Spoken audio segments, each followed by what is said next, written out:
আমরা যারা 1995 থেকে 2005 সালের মধ্যে জন্মেছি, আমরা বিশেষ কিছু ছিলাম না, তবে আমরা ভাগ্যবান ছিলাম।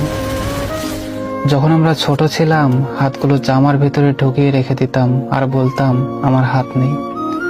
একটা কলম ছিল যার 4 রকমের কালি ছিল, আর তার 4টা বোতামে একসাথে টেপার চেষ্টা করতাম। আমাদের সময় এক হাত কলম পাওয়া যেত, আমরা সেই কলমটাকে কেটে ছোট কলমে আবিষ্কার করতাম।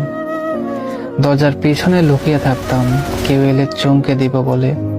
সে আসতে দেরি করেছে বলে অধৈর্য হয়ে বেরিয়ে আসতাম। রাতে হাঁটার সময় ভাবতাম আমি যেখানে যাচ্ছি 4টাও আমার সাথে যাচ্ছে। কারেন্টের সুইচের দুদিকে আঙুল চেপে সুইচকে অন অফের মাঝামাঝি অবস্থায় আনার চেষ্টা করতাম। স্কুলে যাওয়ার সময় সবাই দৌড়াদৌড়ি করে যেতাম। ক্লাসে কলম কলম খেলা, খাতায় ক্রিকেট খেলা, চোর ডাকাত, বাবু পুলিশ খেলতাম।